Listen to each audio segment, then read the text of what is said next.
Good afternoon and welcome to the Overview and Scrutiny Management Committee. I wonder if committee members would like to introduce themselves, please. Councillor Marchington. Yes, Andrew Marchington, Chair of the Children's Scrutiny Panel. Councillor Cooper. Councillor Andrew Cooper, Chair of the Corporate Scrutiny Panel. Councillor Uppal. Councillor Uppal, Chair of the Economies and Neighbourhood Scrutiny Panel. Thank you. Councillor Zaman. Yeah, it's Councillor Habiban Zaman, Chair of Adult Health and Social Care Scrutiny. Thank you. Minutes of the previous meeting then from the 20th of August. Did the committee agree that these are a true record of the meeting?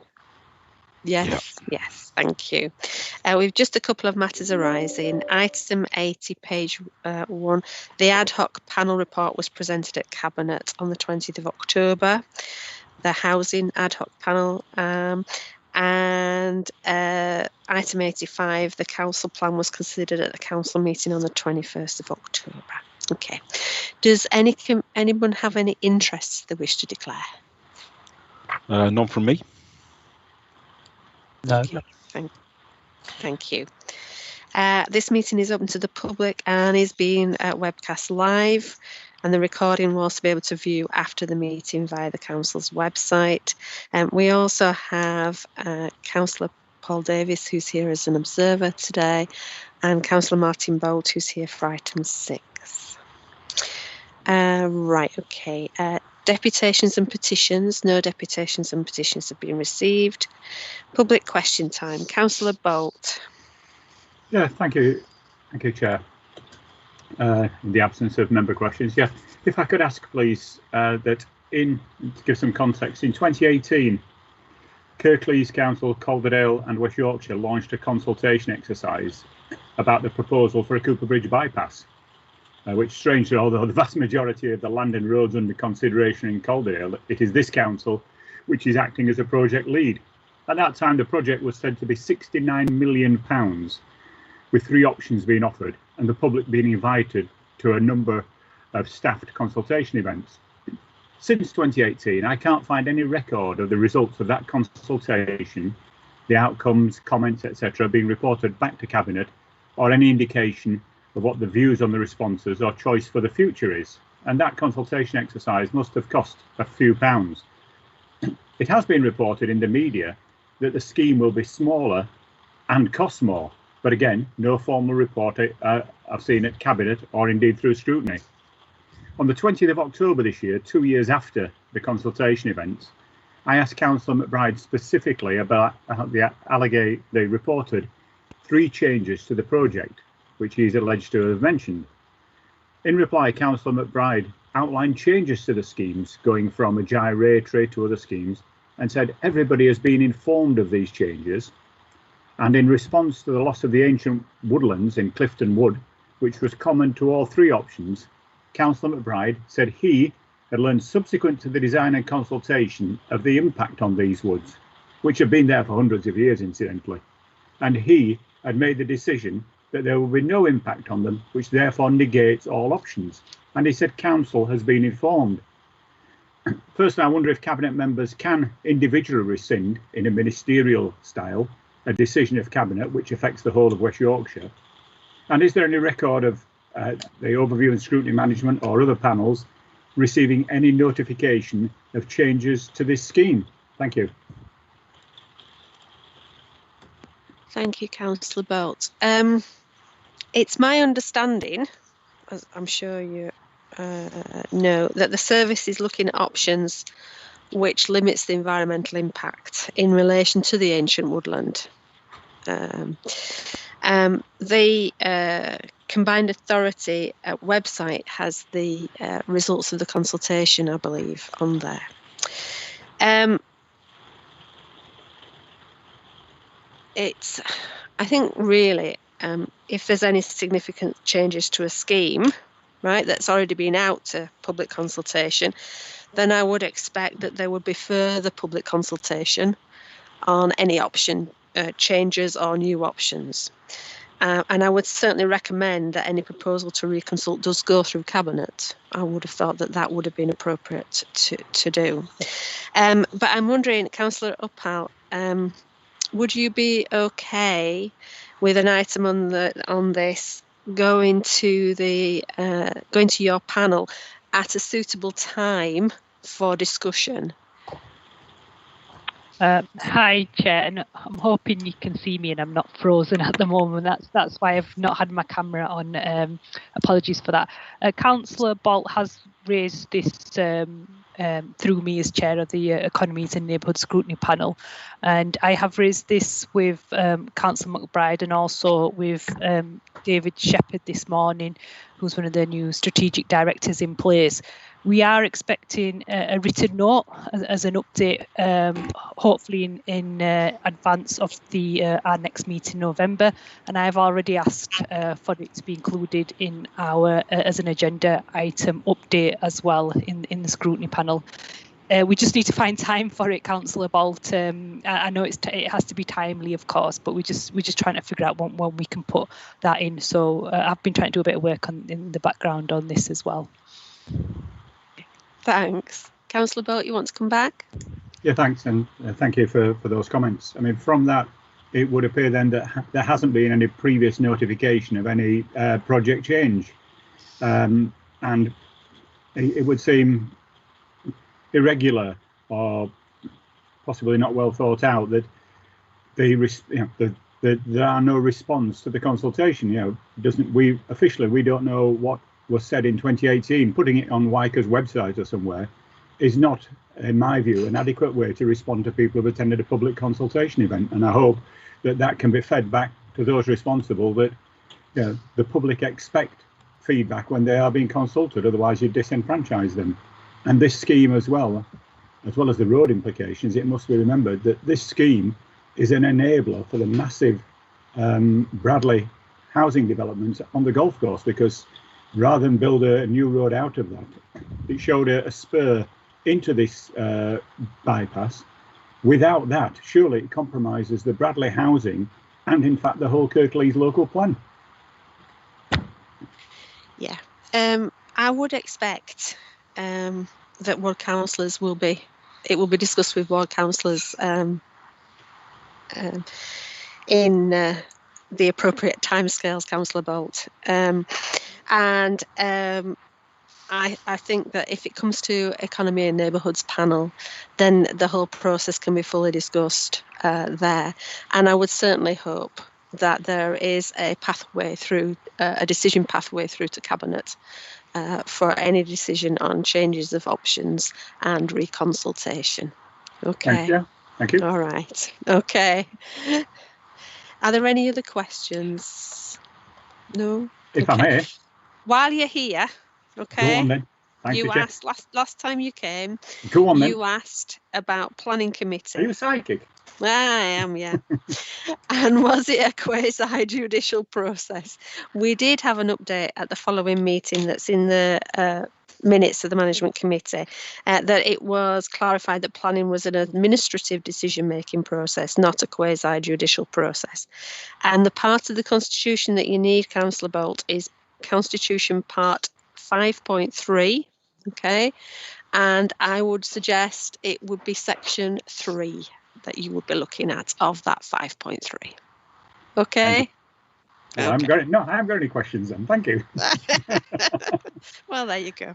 Efficiency for you. Thank you, Councillor Bolt. Okay, then. If we move on then to item 7, the devolution deal for West Yorkshire.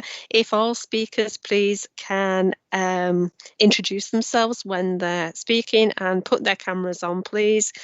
We've got Alan Rees from West Yorkshire Combined Authority, Julie Muscroft from Legal, and Nick Howe from Corporate Policy.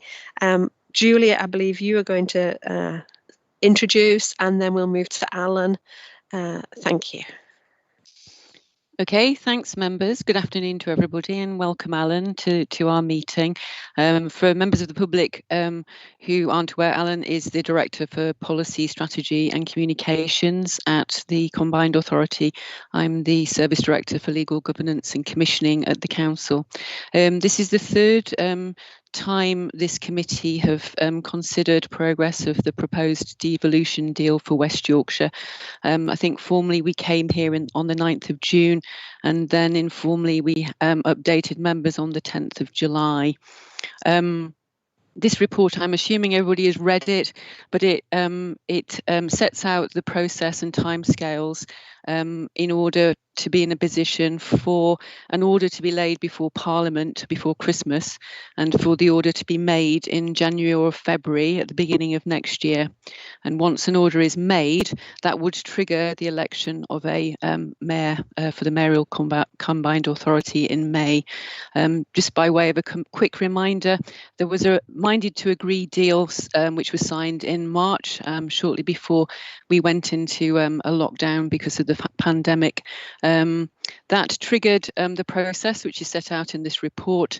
There was a consultation process over summer, and in September the Cabinet and Council considered the outcome of the consultation process alongside the other West Yorkshire councils and the Combined Authority, and it was agreed that that would be submitted to the Secretary of State in order to move to the next stage in the process. That involves the Secretary of State considering the outcome of the consultation and agreeing the content of a draft report which would set out in legal terms the content of the minded to agree deal. And it would cover governance, arrangements, powers, concurrent powers, and so forth. That is due to be considered by councils and the Combined Authority in November, which would enable, as I've already explained, the matter to be considered by Parliament.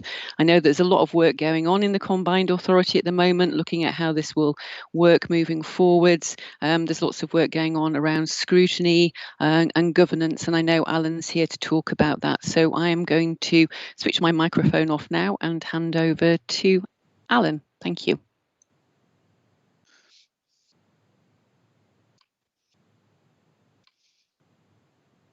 Thank you very much. Hopefully you can all hear me and see me.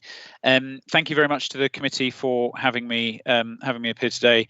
I suppose I'd start by saying that this really I'm somewhat in your hands, in the sense that I'm here to answer whatever questions you have about the deal, the content, the process, how we got to where we are, what happens next, etc. Anything you like, really. So I will. I'll start off by, if I may, just saying a few words about the deal itself, and then open up to questions. And I know there are some particular things that you want to explore, such as the extent to which the deal has been scrutinised, what the role of scrutiny has been through the deal, the extent to which it's been done in a transparent way, what involvement the public have had, and what the role of public engagement and scrutiny might look like in the future. And I'm very happy to help with those questions. So the first thing I'd say is that the deal devolves a range of powers and responsibilities and funding to the region. It unlocks significant long-term funding to the region and gives people in the region more control and greater freedom to decide how to determine their future. And it is, in financial terms, the biggest deal of its kind that has been done in England.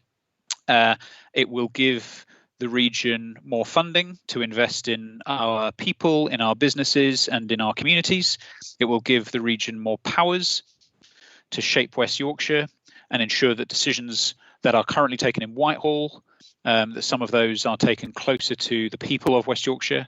And it will give the region a greater level of influence to shape government policy and access further devolution deals and funds in the future. And you will be aware that this is deal number one for West Yorkshire.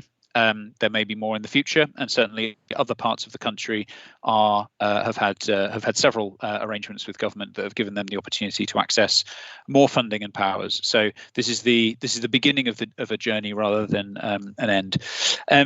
I'm not going to read every single aspect of the deal out to you, because hopefully there's been opportunities for these to for this to have been made available to you.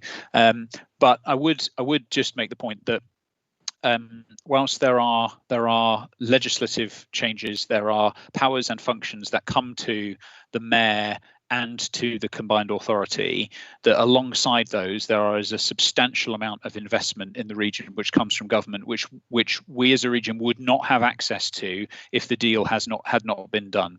So that includes, for instance, £38 million a year worth of gain share, which we would not have access to, and that is unring fenced for the region to spend on whatever it likes, and that is worth about £1.1 billion over the period. Then there's access to a 5-year transport fund from 2022, which is worth I think it's £4.2 billion, and is only accessible by regions with mayors, so we will have access to that. There's control over the adult education budget. There's access to new money for culture. There's £317 million worth of Transforming Cities Fund. There's money for the local digital skills partnership, etc. There are a number of additional funding streams that in total add up to £1.8 billion worth of additional public money, and that then translates into a far greater impact on the economy and more welfare and inclusive growth for our people. So there's a substantial amount of money coming. There are some particular benefits for Kirklees. So particularly for the Transforming Cities Fund, there's £66 million worth of investment for schemes in Kirklees as part of the deal. Access to Dewsbury Town Centre, public transport within Huddersfield Town Centre, cycle routes between Huddersfield Town Centre to East Huddersfield, a new bus hub at Heckman-Wyke, and improvements to bus reliability and cycling between Batley, Chidswell, and Leeds. So there's a number of benefits specific to Kirklees in relation to the Transforming Cities Fund. There's also we've also had access to money to develop our housing pipeline, and some of those schemes will be in Kirklees as well.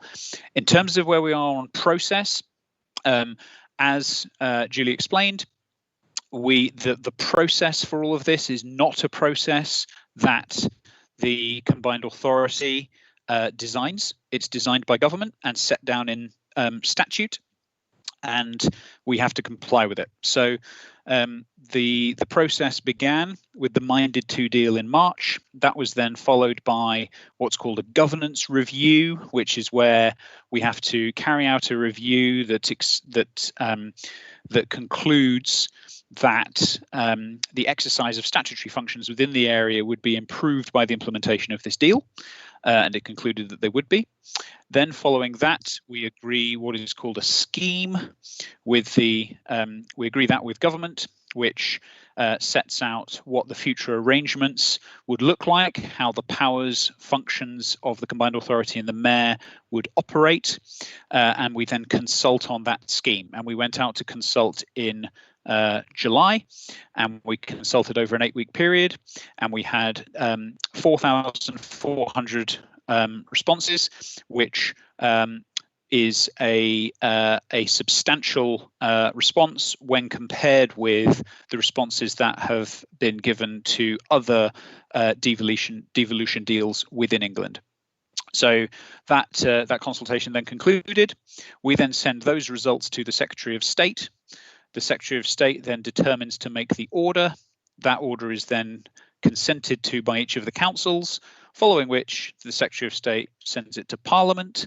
Parliament makes an order, and then we have an election next May. And we are still on track for all of that to go through. And it's worth saying that as soon as the order is made in Parliament in January, we would then get the first year of gain share, that £38 million worth of funding released. So so that's where we are on the process. There have been several opportunities previously for where councils and the public have been able to consider the content of the deal, most obviously through the consultation and through the development of the scheme. There are further opportunities now for me to answer any questions, and I'm really happy to do that. And whether you want to reflect on issues that have been raised previously or new issues that you've got questions about, I'm really in your hands. So with that, I think I'll stop there, Chair, if that's okay, and open up to questions that you may have. Okay, Councillor Cooper. Councillor Cooper, you need to turn your microphone on, please.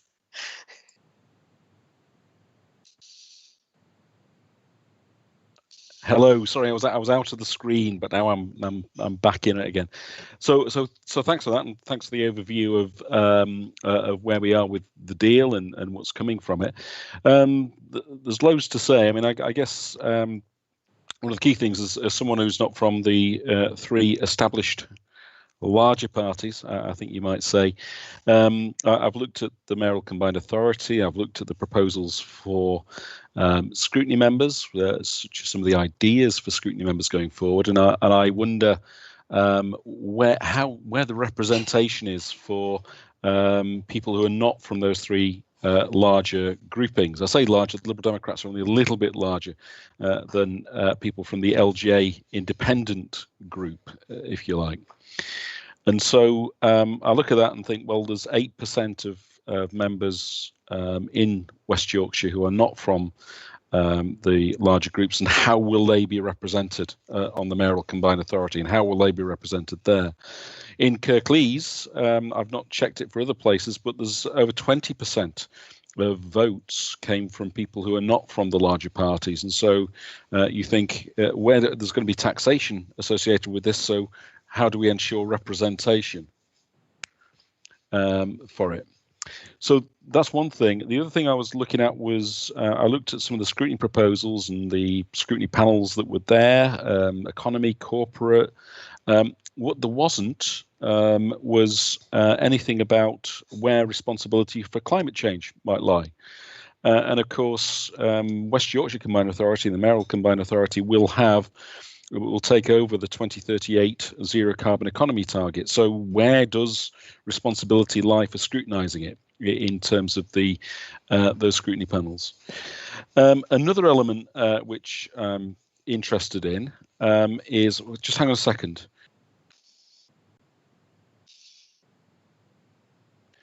Just dealing with a bit of background noise. Oh.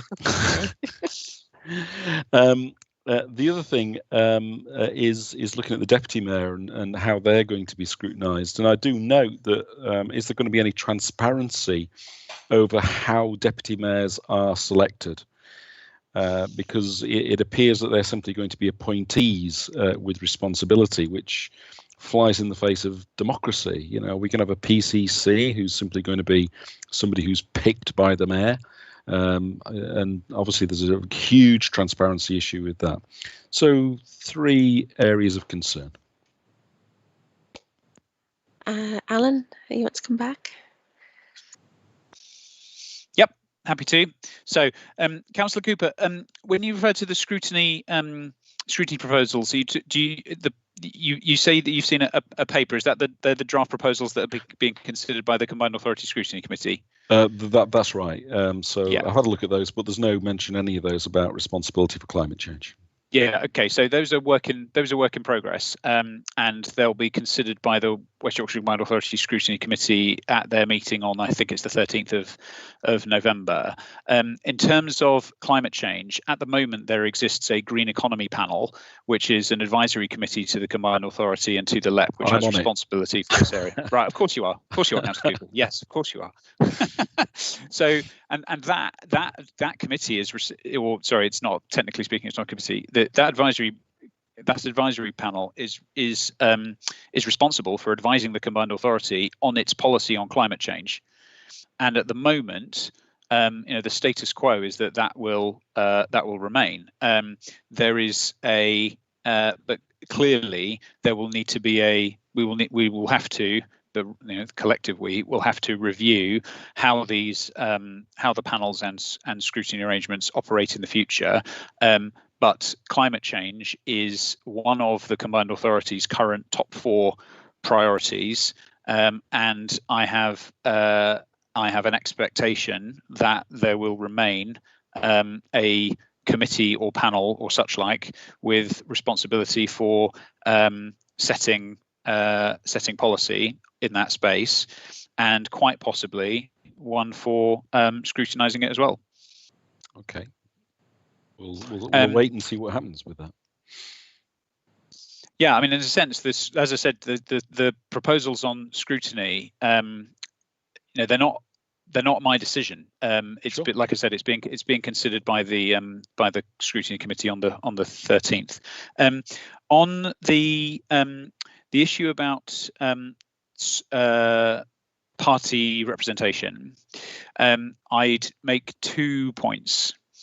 The first is that the combined authority itself will have on it, as well as the mayor who will be the chair, a representative appointed by each of the 5 constituent councils, who one might assume will be the leaders of the councils, but they don't actually have to be.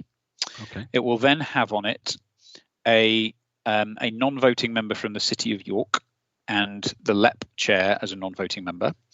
And it will have, as voting members, 3 members for political balance, Yep. who will be appointed based on the overall political makeup of the region in terms of number of seats held by each party. It is now. I think you know that. The reason I mention it though is because this is the only combined authority in the country where that is the case.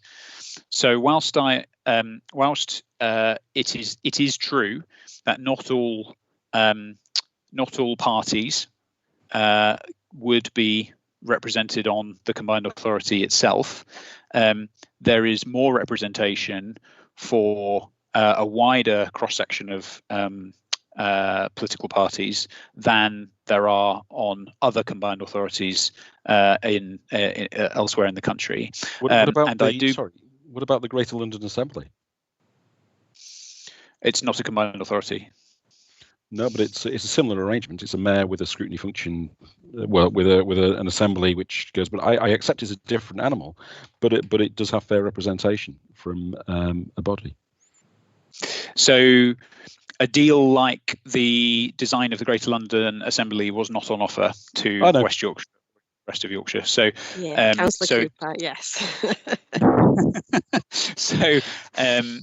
So instead we have instead here a combined authority chaired by a mayor, and that combined authority will have more formal voting representation on it than other similar combined authorities elsewhere in the country. And I do believe that the scheme makes a commitment that there will be more, at least as much opportunity than there is currently for a wider group of elected members from across the region to be involved in the work of the combined authority than there is at the moment. So what that means is that there will be at least as many positions available, whether through scrutiny committees or policy making committees, than there are at the moment, and there will be opportunities through that for elected members to be represented in the work of the combined authority. The other thing I'd say is that as some of the decisions about how elected members will be engaged in the work of the combined authority will be a decision for a mayor, and indeed for future members of the combined authority. So, for instance, it is possible, and I think the scheme says this. It is possible that something a mayor could do in the future is something like hold an annual session with every elected member across the region, or something like that. There will be opportunities for members to engage with the work of the mayor and the combined authority, but that's as I said, it's a decision for the future mayor. Can I come on to the deputy mayor point? Sure. So there are 2 deputy mayor positions which are enabled in the scheme, and they're quite different. So the first is the deputy mayor who carries out the functions of the mayor when the mayor is absent, and that person has to be a member of the combined authority. So they are an elected person because they are a member of the combined authority. The deputy mayor for policing and crime is appointed by the mayor to carry out a number of the police and crime commissioner functions on their behalf, but not all of them. So in law, the role of the police and crime commissioner is vested in the mayor, who is directly elected. The work of the deputy mayor will be they will be scrutinised, and indeed the mayor's work in respect of their PCC functions will be scrutinised by the police and crime panel in a similar way to the way it operates at the moment. But the police and the deputy mayor, police and crime, would be an appointee. That's correct. Yes, they will be appointed by the mayor. All right, thank you. Councillor Marchington, you've been waiting patiently. Councillor Marchington and then Councillor Ruppel.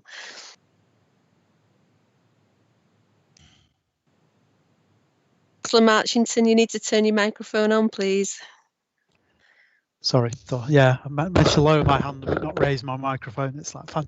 I just following on from the representation stuff, just to from what Andrew Cooper's been talking about. I think it's discussions we've had in West Yorkshire before about how we effectively present the interests of 2.2 million, over 2.2 million people. I think some of this came through the Democracy Commission. I'm not got any great expectation, Alan, we can sort this out because the deal is what it is. But actually, to feed back to central government about regional devolution and local, more effective local authorities, about how it's done across the country and a coherent approach to it. This is described as a devolution deal, but obviously it's very different from the devolution in Northern Ireland, Wales and Scotland.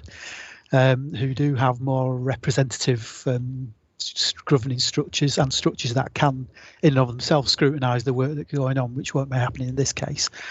And then we get a disparity in what's happening within England as well between multi-tier local authorities with districts, parish councils, and the Greater London Assembly itself. So I think it is. I mean, one of the reasons why we've had to do what the balancing members in West Yorkshire is because we've got some of the, I think it's 4 of the 10 largest local authorities in the whole of in England and Wales. So it's very difficult to get even limited representation there. So that's the concern about this. It is about how the decisions that are made at a West Yorkshire level are going to be fairly and accurately representing the views of the people who live here, and that's not taboo. It's just I think a message that needs feeding back to central government and the relevant ministers to understand what it's like in West Yorkshire and probably a bit wider as well. Okay, Councillor Ruppel. Thank you, Chair, and thank you, Alan and Julie, for your presentations. I've only got some minor points to add, really. I do agree with the point that Councillor Cooper made about climate change and the involvement of that in scrutiny panels. It does seem something that's missing, so hopefully that'll be something that will, I'll certainly be making a comment about that, and I'm sure Councillor Cooper will as well. The other thing, just on the scrutiny panels, I noticed that there was only, I think on the third option, that offered an option for direct questions to the mayor. Unless I've missed something, I might have scan read it. And if that is the case, that would be a shame. So I would hope that that's something that would run through all the options, and whatever happens, that there are question opportunities with the mayor, which I'm sure there will be through the process. So hopefully that happens. And can I just clarify on there yes. for people that there's going to be a Combined Authority Scrutiny Committee workshop on the 3rd of November, and the Scrutiny Committee Chair has very kindly shared some options with ourselves and other districts ahead of that. But those at the moment are just options for discussion, and we need to feed in. So if I'll pick up points from today, but if people can let me know by tomorrow, then I can feed in that to the Scrutiny Chair direct. Okay, thank you. Yes, of course. Yes, I will do that. There was something else I was going to say, but I can't read my writing now, which is something I always end up doing. Overall, I think there'll be a question about the transparency of the combined authority and the mayor going forward. And whatever happens, it's really important that we make sure the public know what's going on. They continue to know what's going on, and also the role that they can play in the process. And I'd also ask that I think we've all got a part to play in terms of making sure that we continue to fight for greater powers, because at the moment, you know, it is quite limited, and we've seen that over the last few weeks in terms of regions trying to increase their voices. So that's just a comment anyway, but thank you. Okay, Councillor Zaman. Thank you, Chair, and thank you, Alan, for the presentation. It's just a question on page 12 of the report, where you've indicated like the Minder 2 devolution deal. I was wanting to know how is it going to be transparent? How is the money going to be transparent? You know, within the local authorities. How are we going to ensure that, you know, each authority gets its fair share? Because I know that the representation is going to be there, but who's that going to be down to? You know, shaping the projects and things that will be going to each authority. Chair, shall I answer? Yeah. So Yes, yeah. So the first thing to say is that all decisions about spending by the combined authority are taken in public at public meetings of the combined authority and indeed of the investment committee, and so the final decision is taken in public. In terms of how it gets worked up, we are working through the detail on this. But we think that there is a requirement for us to develop an investment strategy, which would be done in public, which would set out the broad principles of how we spend our or how the region spends its money, and local members would be engaged in being able to scrutinise the content of that. There would be a system set out whereby, depending on the content of the strategies and policies that are developed by the mayor and the combined authority, there were opportunities for schemes to be developed in partnership. It is not the case that the money will be the money overall is not there to be divided up perfectly between the 5 authorities. So, for instance, there are a range of programs that may happen at a regional level with regard to skills and business support and that kind of thing. There may be programs on infrastructure that take place across local authority boundaries, which it makes sense to have at a regional level as well. So it's not the case that we will kind of take a global figure and then work out a per head amount and divide it amongst the local authorities. It would be there would be a kind of more strategic approach to it than that. But all the decisions about this would be transparent and taken in public. But I repeat, there is some detail to work through there. Okay. When you say meetings in public, yes, there are meetings in public, but the public are not invited to ask questions at combined authority or investment committee, etc. meetings. And I would hope that for transparency and that that would change going forward, that there would actually be the availability like there are in district councils for members of the public and elected members to ask questions at meetings for transparency purposes. Can I ask as well that the Kirklees put some additional feedback following discussion at the council meeting in, and I just wondered if you could outline what had happened to that feedback. It was in relation to planning, I believe. Yeah, so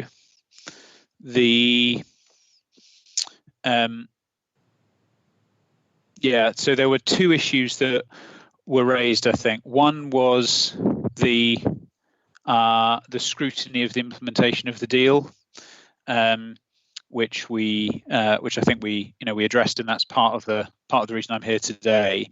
I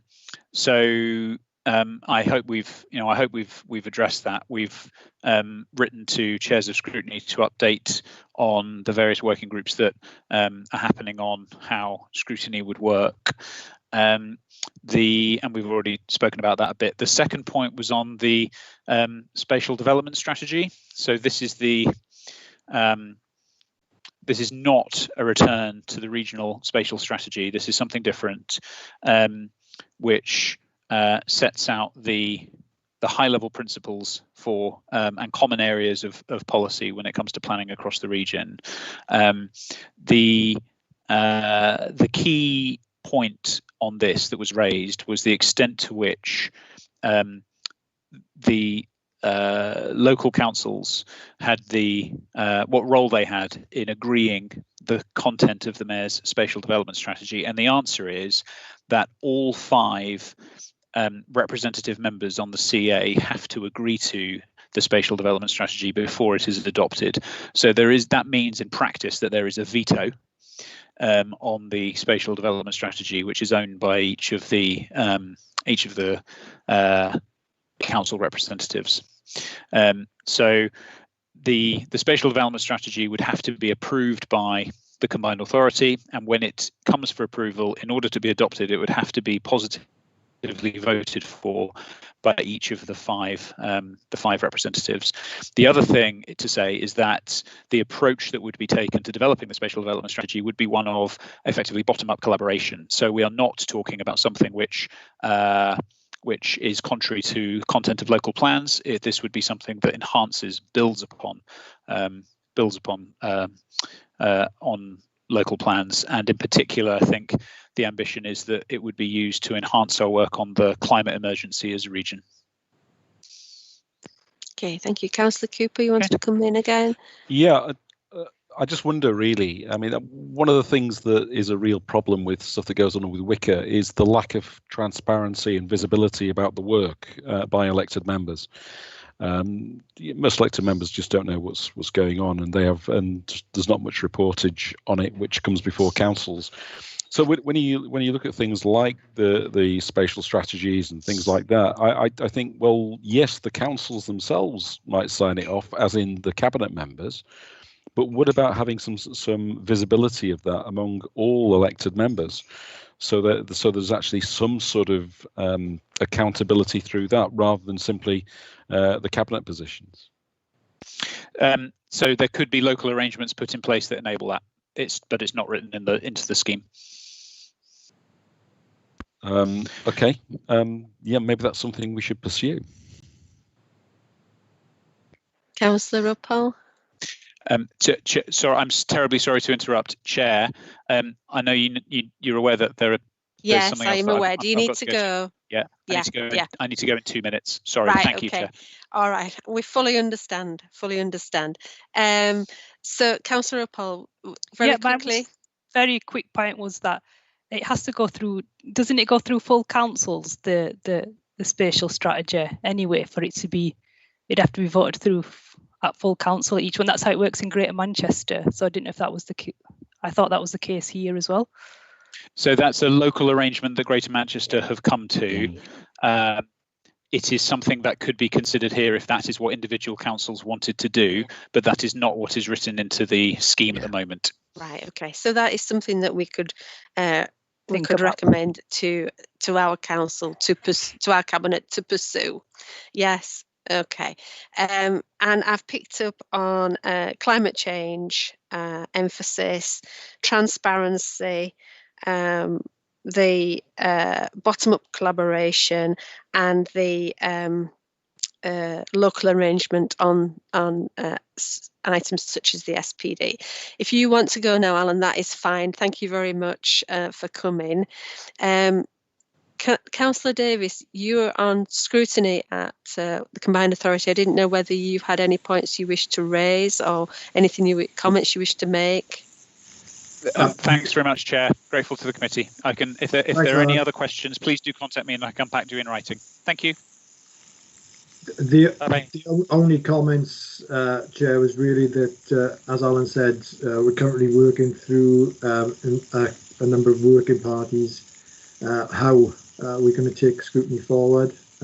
It's not easy. The time pressures are quite tough, but this is useful, obviously, for me to be able to feed back some of these thoughts as well. But certainly, there are two groups looking at governance of scrutiny, the structure, and also the finance and business plan and how that would be carried through as well. So more than welcome if members want to provide any thoughts through to me. Happy to represent that on the working parties as well. Okay, thank you. Yeah, and I think as well pre-decision scrutiny as well, a greater emphasis on pre-decision scrutiny would perhaps involve members far more a lot earlier, but also would help as well with that transparency of decisions as well. I think, Julie, you wanted to come in. Yes, thanks, Chair. I thought it might be helpful to just comment a little bit about the point that Alan made around local arrangements. So members might recall that when this was considered by Council and by Cabinet in September, there was an agreement that the governance around this would go back to a report to Corporate Governance and Audit Committee. So there's a piece of work which we're looking at where we'll look at some of the local arrangements we need to put in place. So that's around where the council has a veto in relation to certain things. So you've talked about the spatial planning. There's also some other areas where, for example, if there was a proposal to create an urban development company, there would be a veto in relation to that. There are also exercise of concurrent powers. So we're looking at how that would work. And actually how we would have appropriate arrangements in place at our council, as well as other councils, to ensure that there were appropriate steps in place before any such decisions were taken. In practice, I know, for example, in relation to spatial planning, it would take place over a significant period of time whilst that was being developed. So there would be quite a lot of opportunity to go back and look at those things and for awareness to be raised across the local areas. So we're coming back with a paper. We'll look at those things. We'll look at some of the examples, I think, and case studies of the powers where there is a veto and where there's a need to exercise concurrent powers, and it will give opportunity for members to comment on that and for people to feed into and engage in that. And there'll be greater awareness, hopefully, about those areas where there are concurrent powers or where there is a veto in place. Hope that helps. Yes, thank you. And I think as well, if it can be looked at as how items that are going through for decision at a combined authority level can be more visible to members in the component councils, that would help enormously as part of that.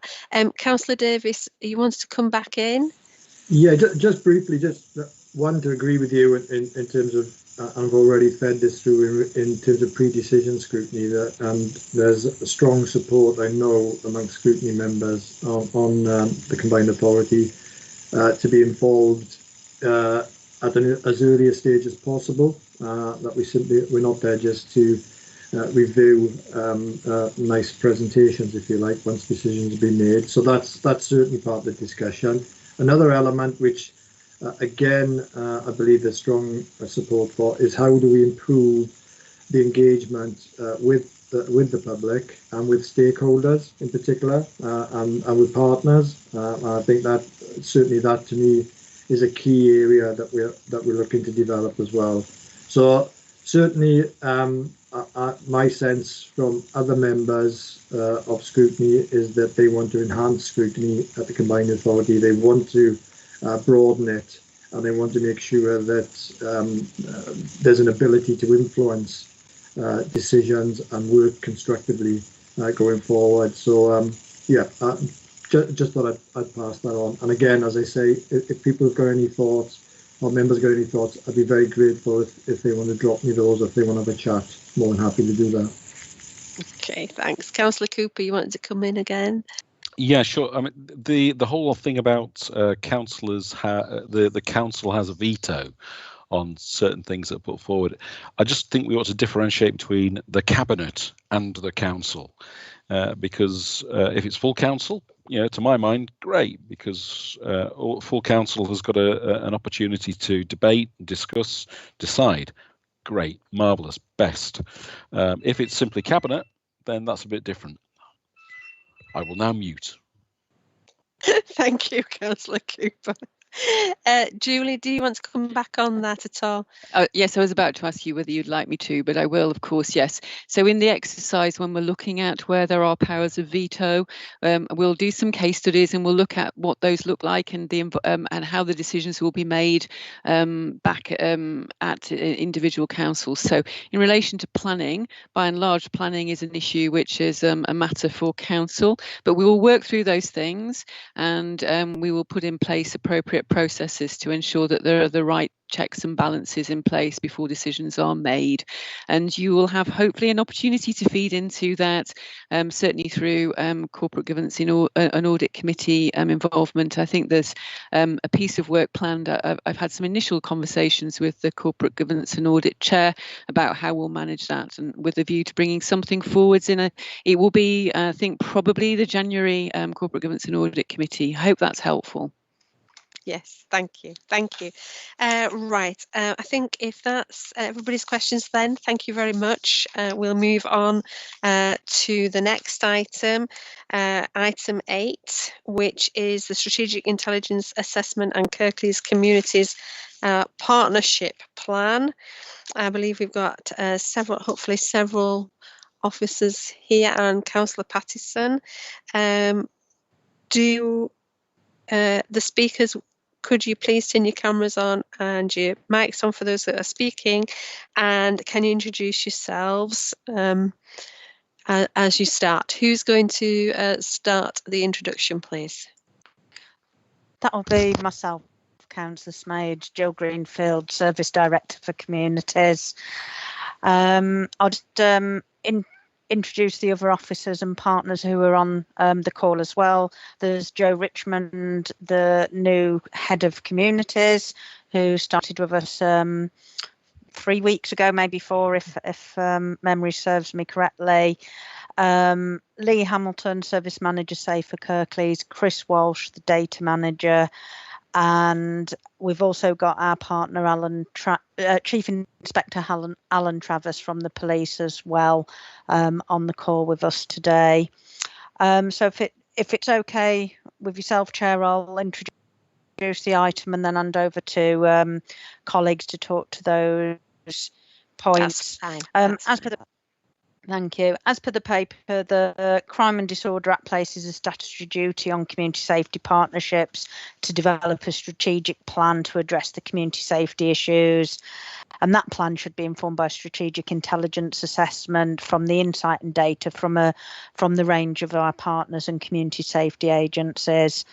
The Kirklees strategic plan is known as the Communities Partnership Plan and is a 3-year document.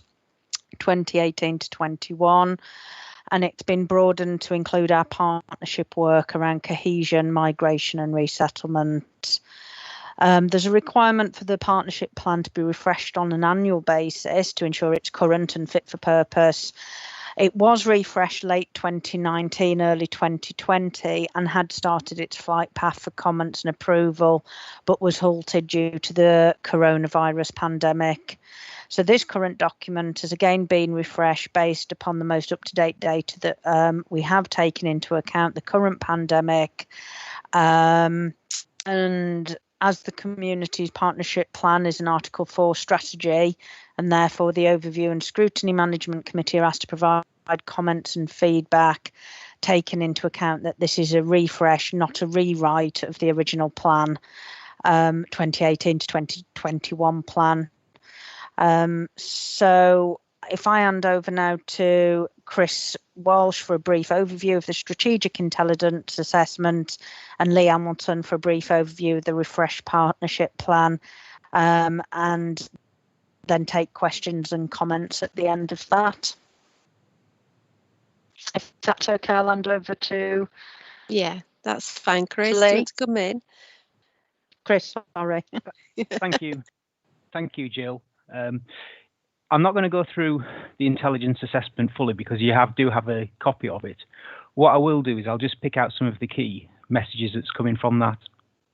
So as Jill talked about there, the purpose of the strategic intelligence assessment is about presenting some of the key themes to be incorporated into the partnership plan. Now that's done on the basis of an analysis of multi-agency data from places like the police, council, housing providers, fire service, etc. The data that's in the intelligence assessment is up until the end of September 2020, so quite recent. There's a particular focus within the document on the impact of coronavirus on communities and community safety, and also about identifying where inequalities are evident. The strategic assessment, it focuses on the 4 key themes of the partnership plan, as in reducing crime, tackling antisocial behaviour, protecting people from serious harm, and improving place. So I want to, before I hand over to Lee, pick out some of the key messages emerging from the strategic assessment. So the first one relating to crime is that during lockdown, there was generally a reduction in crime, particularly for areas such as property crime and those relating to the nighttime economy, where there was fewer opportunities, there was more people at home, so there was greater surveillance going on there. Figures more recently are returning to pre-lockdown levels, and it is anticipated that in the future there will be increased pressures on crime. In terms of antisocial behaviour, some areas such as neighbour-related antisocial behaviour has seen some increases. There's also increases in things like fly tipping, and online offences saw some increasing during the lockdown period. Domestic abuse saw some increases, but not to the same extent as those reported at a national level. Reports of criminal exploitation and gangs, they did fall during the lockdown period. I think in part that was to do with these less opportunities to be out and about. People were more noticed, and also there was some of the reported areas such as schools were closed in the period, meaning there was gaps there. Lockdown did see a huge mobilisation of community resources. There was about 140 mutual aid groups and over 1,500 people volunteering in communities. There were also some tensions evident in communities, mainly around things like rule following and social distancing. I think it's fair to say that both the concentrations of coronavirus and the experience of community safety issues, such as burglary, for example, are disproportionately experienced in communities across Kirklees, the highest impact being on those in some of the more deprived areas. What I want to do now is I want to pass over to Lee to pick up some of those issues and to provide an overview of how they've been incorporated into the partnership plan. Thank you, Chris. Good afternoon, all. So, the partnership plan, so based upon the strategic intelligence assessment, the overarching priorities which Chris has mentioned, so preventing and reducing crime, tackling antisocial behaviour, protecting people from harm, and improving the place, they remain current and largely unchanged. And as has been mentioned, we've just slightly made some refreshment to them to reflect the current times issues and intelligence from the strategic intelligence assessment. Now, it's worth noting that each of these areas within the plan, there are a number of subgroups and a number of action plans that do outline, exact delivery and timescales. And you'll be aware that the governance arrangements, it's the communities board that have the overarching governance arrangements, and we are in the process with Councillor Pattison of just having a little bit of a review and refresh of some of the government structures that are at the bottom of the document. If I just move on to the themes then, so preventing and reducing crime.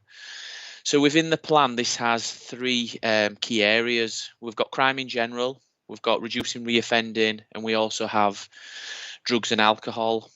So across all those themes, the focus of prevention and early intervention, targeting key hotspot areas remains paramount and important for us, and as does our work focusing upon victims and the support that we provide the victims of crime, and also how we reduce reoffending. In terms of the refreshment of it, I would say there are three main points that we've put in there.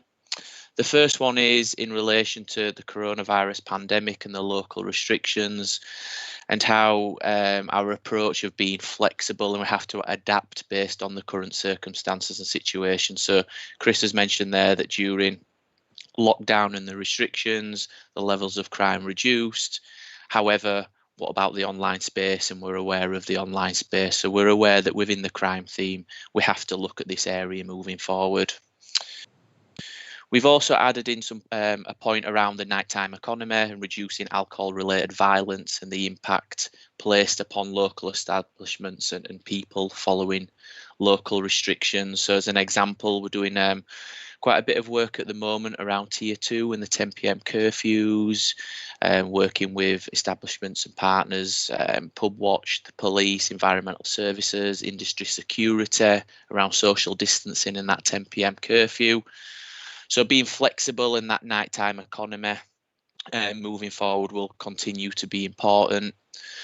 We're also aware again, and we've added this in under the crime theme, of the longer term issues, and some of this is because of the pandemic around alcohol and substance misuse and the harm that local restrictions may have had upon individual groups and communities, and certainly accessing some services that may support those people. If I move on to the tackling antisocial behaviour theme, so within the plan, this has three key areas. We've got general antisocial behaviour, we have serious violence, and we have road safety. So there's a commitment in that plan that will continue to work with education, particularly children and young people and local communities around that prevention and early intervention strand. The training of frontline staff to spot the signs and intervene early remains a key element for us. And when necessary, we know certainly with antisocial behaviour and with serious violence, we have to use partnership tools and powers to address ongoing and persistent behaviour. This section has two key points under the refresh. So again, it's about being flexible in our approach, and especially in our approach to tackling antisocial behaviour because of coronavirus. So if we think about large gatherings and groups and some of the restrictions that are in place, certainly working with West Yorkshire Police and some other partners, we've had to be flexible in terms of our approach and how we move forward in tackling some of these issues. It's also worth noting that in the update, we talk around serious violence now. Historically, we have talked around gang affiliation, but we've moved to the terminology of serious violence, which plays in part to our Kirklees Violence Reduction Partnership and links with the West Yorkshire Violence Reduction Partnership and approach. And again, this takes an approach based on the data and also a needs assessment of areas as well. Protecting people from harm is the next theme that we have. And this is the largest theme that is in the plan, and you can see that there's a list there: domestic abuse, hate crime, modern slavery, etc. One change early on there is exploitation. Historically, we would have called that child sexual exploitation, but that's been broadened now to include criminal and child exploitation. And within this theme, training, raising awareness remain paramount, as does that coordination, because each of those subgroups within this theme are large. The coordination between the relevant boards, so ourselves as the communities board, but the children's partnership, adults and health and wellbeing are important as well. Refreshed in this section again are two areas. One is we're currently undertaking a review of our community tensions process. Chris did mention tensions, and certainly tensions within communities because of coronavirus restrictions and also international and national issues. So we want to make sure that partners and communities are able to feed into the tensions process. So there's a section in there around what we're going to do around the community tensions process. And then we've also, again, through our COVID engagement, being flexible and being able to adapt our approach as we move forward with these areas. And what I will say with COVID, it's given us an opportunity to engage with businesses, groups, individuals that we might not have engaged with previously on some of these issues as part of our COVID-19 engagement. Right. Okay. I've got some questions. Just want to. We will have read the papers. So, have you got anything else to add apart from what's in the papers, Lee? Before we move to questions. No, nothing further. Thank you. Thank you very much. Councillor Pattison, did you want to come in at all before we move to questions, or do you wish to wait till questions? Just to say one thing, I have to commend officers for this plan and the refresh, because I mean this plan ran from 2018 to 21, and it was based on data from prior to 2018, 2017. And if you think back to then to now, what different world we're in, and it's been really hard to have a community plan, a partnership plan at this time. So I do commend the officers for keeping on top of this changing scenarios that we find ourselves in. So that's all I wanted to say. Okay, Thanks. thank you. And I would remind committee members that we have an item specifically on domestic abuse after this item. Okay. Councillor Marchington, you wanted to come in with a question? Yeah. Thanks for the presentations. Interesting to know what's been happening during lockdown as regards crime. A couple of questions, probably Lee, about the likelihood of reoffending and tackling reoffending. Just wondering how well the victim support has been working at this time. Part of reducing reoffending is restorative justice work and trying to repair the harm between victim and offender. Just wondering how well we've been managing to do that during lockdown. Again, on page 27, we're talking about the offender focus on the reducing reoffending strategy, and how has that been affected by some of the face-to-face work that might traditionally have taken place. How have you been doing that differently? Have you been assessing how effective that is? And then just a small question on antisocial behaviour. It's again, some of the important thing about working around antisocial behaviour and reducing antisocial behaviour in communities is actually getting out and talking to people, trying to address the issues that are going on. How have we been able to manage to do that during lockdown? Yep, thank you, Councillor. So in relation to reducing reoffending, there has been some challenges and there are some challenges. Certainly, if we think about our victims hubs, so we have 3 across the district. They are closed at the moment because they are in public buildings that are not accessible and not open. So what we have is we've moved to a 24-hour telephone line working with victim support. So that's how victims are able to access that support. So there are no face-to-face conversations as such. In relation to those offenders, initially during lockdown, that was all telephone-based. However, that has now moved to some face-to-face engagement now as well. So I would say it's been a little bit of a mixed bag. We've moved forward in some areas where we're now back to face-to-face engagement in a safe manner, but certainly the general offer that we have for victims of crime and antisocial behaviour and that face-to-face contact, we don't have it, and it's via a dedicated 24-hour telephone line via victim support. And just pick up on that, Liz, is that okay? That's fine, yeah. Yeah, I mean, understand the 24-hour telephone support sounds really good. Is there opportunity to use some of the new technologies we're all discovering, or sort of like Teams meetings, Zoom's meetings, so it's not just on the telephone, whether if victims would like a face-to-face meeting, discussion with somebody, where they might be able to express that, and we're looking at that? Yeah, certainly.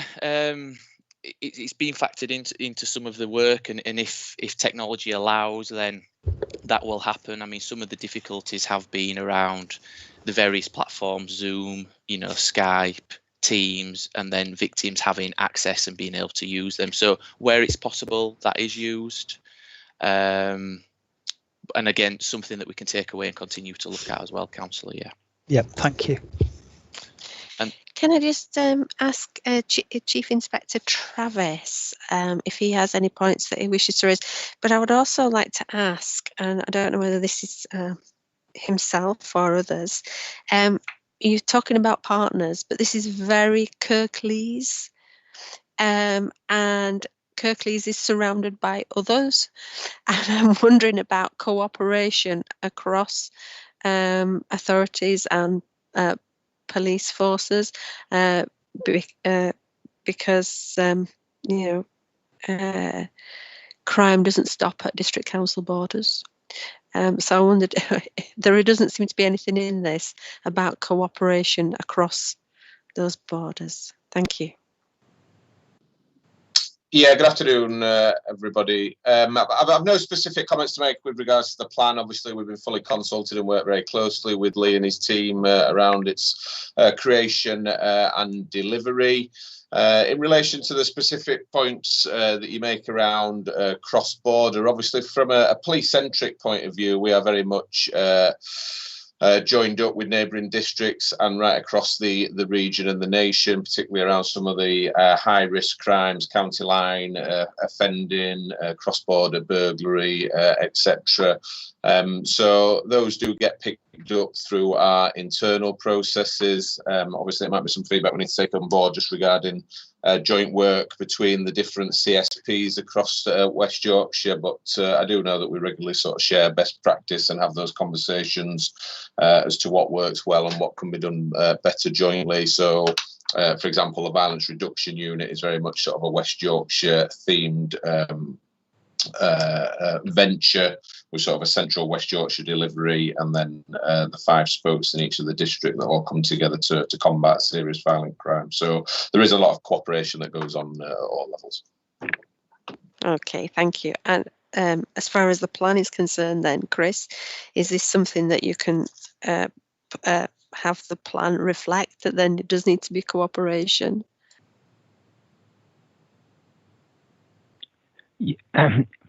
Yeah, we can certainly get that that in there. I mean, the cooperation certainly happens in areas like human trafficking, but yeah, we can make sure that that comes out. Okay, thank you. Councillor Zaman. Thank you, Chair. It's a question to Lee regarding the tackling antisocial behaviour, particularly around knife crime. Are you able to tell us how you kind of like dealt with that type of work around, during lockdown, and has things changed as a result, due to lockdown? How are things at the moment? And in particular, mainly the work is around Huddersfield area. I was wanting to know what the plans were for North Kirklees, because if you remember, not so long ago, there was a guy from Birstall that was murdered in Huddersfield by 2 young people that have recently been convicted. I was just wanting to know how you're sort of raising the awareness across the borough. I know you've sort of said mainly your work is focused around Huddersfield, and also on page 28, again, you've identified tackling antisocial behaviour. There seems to be a rise in number of sort of house parties, particularly during lockdown, and these keep on getting reported to like K&H and the police. But the majority of the work sort of seems to fall on the residents to keep on reporting. And I was wanting to know what sort of awareness work is being done around that, particularly in communities, where this has been an increase, and how are you sort of targeting this particularly on residents that are suffering mental health as a result of some of these neighbourhoods being terrorised by these young people? Thanks, Councillor. So for both questions, I'm sure Alan won't mind. I'll draw on my colleague, Chief Inspector Travis, for some support with this one. So in terms of serious violence, knife-enabled crime, during the lockdown period, as you'd expect, it did decrease. And I think Alan will back me up to say that our figures have significantly improved over the past 12 to 18 months in general.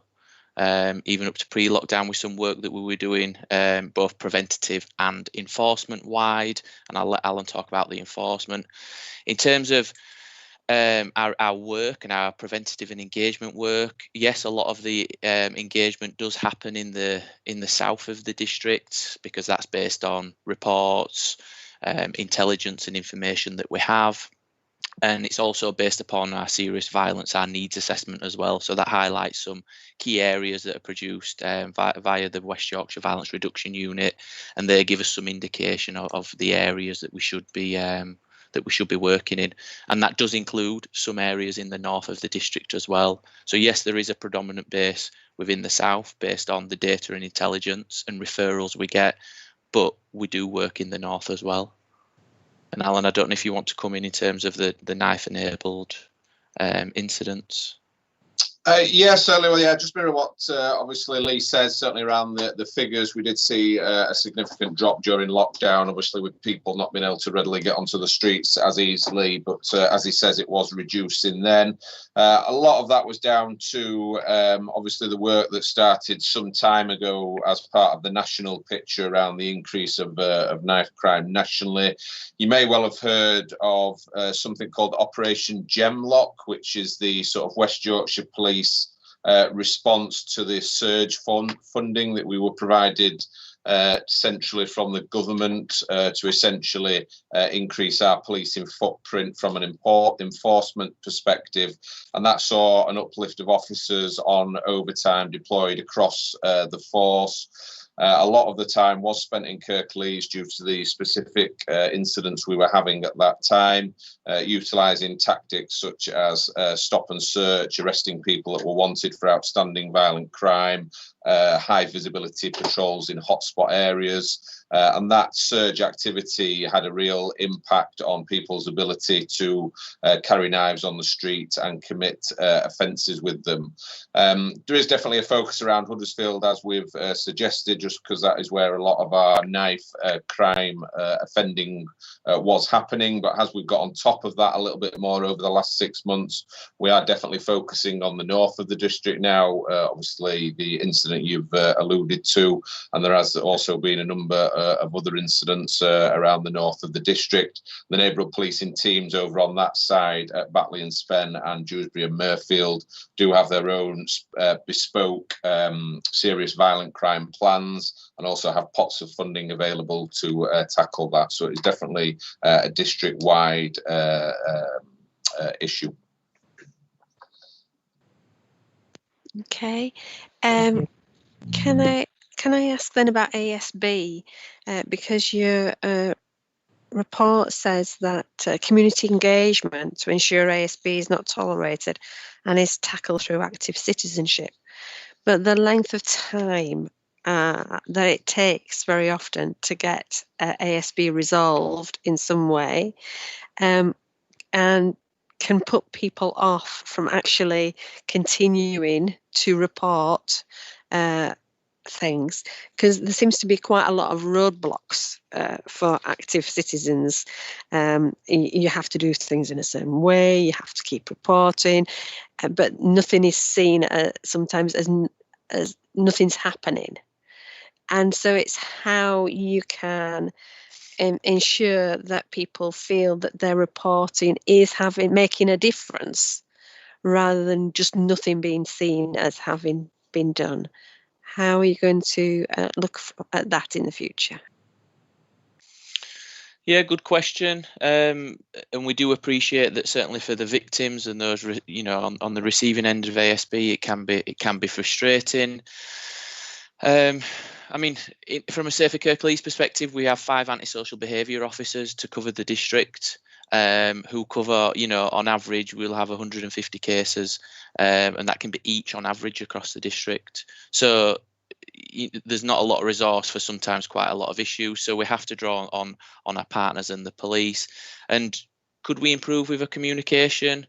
We certainly could, and we can certainly try to work on that.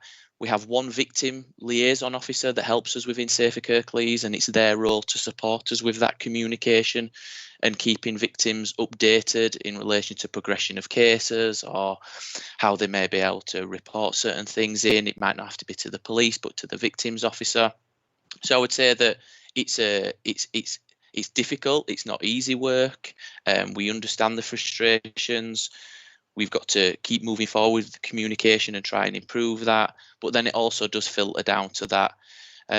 We have to put some trust into communities, and then also that engagement work. So I know you're aware, Council have done some work in the local area with a local school, trying to build up that active citizenship with younger children to then encourage their parents to come forward and be advocates. So it's a mixture. It's a mixture of everything, and yes, it is an area we could improve in, but we also need some resources to assist with that as well. Councillor Uppal. Thank you, Chair, and thank you to everyone involved in the partnership plan and also the intelligence assessment. It's been quite useful and good detailed reading, so thanks for that. Just a couple of points. I'm glad to see that physical appearance is in the plan. I do think this is really important, particularly in neighbourhoods and areas where there is a feel of decline or it doesn't feel very clean and fly tipping and all that. And we know right now, with people having to be more restricted in terms of where they can travel, your area itself is really, really important. And that estate management work with K&H will be crucial. So really good to see that in the plan. I know budgets are always an issue. So it'd be useful to know how do we have the resources to back up what we're saying here. But I think it's great that it's in the plan. The other thing I just wanted to mention was just the way the outcome measures are reported in the plan. Again, there's some good things in terms of what we want to see. I'm just wondering, because some of the stuff it's quite broad at the moment, and there might be a reason for that. But is there any way that could be more targeted? Is there a reason why there isn't more clearer targets around it? And just on one of the points, I see that on page 32, for example, you've got quite a lot of things that you want to do. So it says, what will we do? And there's lots of things about, secure good quality housing in neighbourhoods, coordinate activity to maintain and improve high standards. One of the points is to continue to develop our work to tackle all forms of inequality and deprivation. But your outcome measures are to make Kirklees respondents who feel safe, people feel they get on well together, people are satisfied in their local area. Do you think those outcome measures meet up with what you're saying you're going to do? Do you think it will measure those things? So, like, for example, how will those outcome measures mean that deprivation and inequality are tackled? Hi, Councillor. I mean, the points that I'd say on that is that obviously this is overarching and sits over the top of a number of different action plans, and certainly that point that you've said there, we have to put some outcome measures in, but the place theme covers, everything from clean and green to migration to resettlement to housing. So it's very, very broad, I suppose, where I'm going with it, and it has to reflect some outcome measures, and that there are plans that sit under it. Okay. We could make reference to that, I suppose, or we could tweak some of the outcomes that maybe reference maybe each one of the bullet points potentially. Or maybe it reference these additional action plans, because if they're in place, I assume there would be more detail there. Yeah.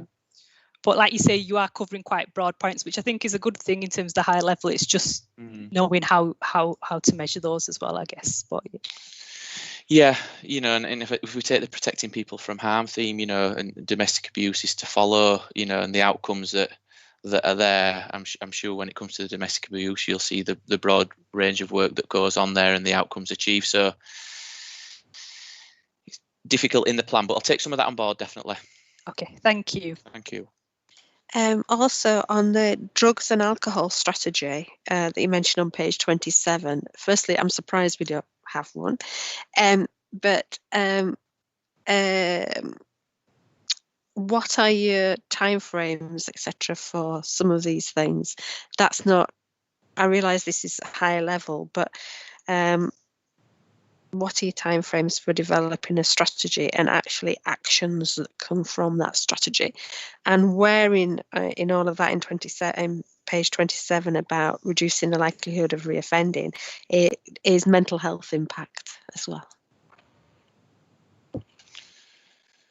So the drugs and alcohol strategy, that has been produced, and again, that was something else that had a flight path pre-COVID, so pre-January, February, March, and was on its route. But that group hasn't, because of, you know, some of the pressures on public health, etc., that hasn't been meeting over the last 4 to 5 months. So that strategy is there. It has been to the communities board for comments and initial sign off, and then we were faced with the current position that we're in. So timescales, then that should be back up and running and meeting relatively soon when pressures allow. And then you did have another question, councillor. About mental health on reoffending, reducing reoffending. Yeah, and certainly within our reducing reoffending board, there's a strategy group and an operational group, and mental health is our key partners within that, and it's certainly something that is looked at in both. Yes. Okay, thanks. And I also want to know about visibility of what's happening at the communities partnership, because it's not very visible, the work of the community partnership, and I'm just wondering if that is intentional or whether there's a wish to improve visibility across the council on the work of the boards. Can I suggest that either Jill or Joe answer that one, because there is some work ongoing on that. Sorry, Joe, I interrupted you. Sorry, it's Jill Greenfield. Yes, I can. I was just about to come in. I was a bit slow off on the mouse, I'm afraid. Yeah, we absolutely. I mean, all the valid points that have been made are really where we're wanting to set some further direction around the community safety partnership and the communities board in terms of how we engage with our partners around support, challenge and accountability for the issues that are arising through that work. And Joe Richmond, the new head of communities, is already on with some of that work. We've already refreshed, working alongside Chris and police partners, the tension monitoring approach that we have, and there's going to be further work along that, as well as I say, about in terms of how that board raises the visibility of the work. And I think the key is around the partnership element of that and how partners carry out some of those actions, rather going back to a further comment than that being just even though it's very much Kirklees issue, it isn't just about it being a Kirklees council officer issue. It is about how partners come around these very critical issues and how we can use our partnership resources to the best effect to achieve the best outcomes. So yes, very much we want to raise the visibility of that work as we go forward. But I think in that it is really important to remember Lee's points about how broad the board is, and again reference into the action plans and the subgroups that sit under that board. There is some visibility, there is quite a lot of visibility of those individually, such as already referenced, the domestic abuse strategic strategic partnership, which we'll hear about next. Okay, thanks. Are there any other questions that the committee wish to raise? No? Okay, thank you. Just one little thing on your district profile. Batley and Spen. It's usually just Batley that's mentioned, but this time you've got Cleckheaton. It's described as Cleckheaton along with the more rural Spen Valley. So you've missed a huge chunk of Batley and Spen out in that description. So maybe it could be a bit like the other descriptions, you know, include small towns such as. I think would give a better description, because it looks as if it's not understood the makeup of North Kirklees. Okay, all right. Thank you very much, everybody, on that item then. And we move swiftly on to item 9, domestic abuse strategy, and Alexa, I think, is here for that. If anybody wishes to leave now that's been for previous items, please feel free to do so. Thank you. Alexa. Oh, hi. Good afternoon, Chair. Good afternoon, councillors. So I'm Alexia Gray. I'm the Head of Quality Standards and Safeguarding within adults, but up until about 3 weeks ago, I was the Service Manager for Domestic Abuse. So I'm here today with that former hat on. And what I wanted to try and do is I've got a brief presentation that I just wanted to talk through that focuses very much on the impact of COVID-19 and the response that we've taken around domestic abuse, but then link that to the work of the wider strategy. So if it's okay with you, I'm just going to share my screen. I'm not going to go through every single slide bullet by bullet because I'm just aware that we're not going to probably have that much time, but hopefully it'll just give you a bit of an overview. So if you just bear with me, and I'll hope that this works. So has that come up? We can see it, yes. Great fine, stuff. Okay.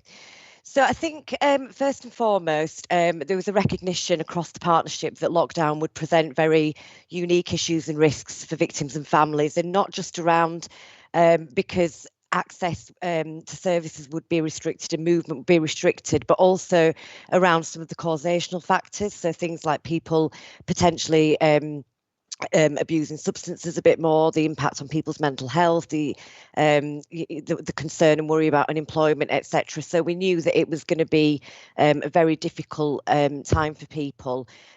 What we had to do very quickly was to make sure that we had the ability to continue providing services and that those services could operate safely, particularly around refuge accommodation. So making sure that clients, some of them who didn't speak English, that they understood about, maintaining social distancing, what the lockdown restrictions actually meant, that we had supplies of PPE, and of course resources across providers and within the council to make sure that we could enable virtual contacts. And I'll come on to some of that a little bit later. And then some other points just down there that, again, I'll cover through the presentation.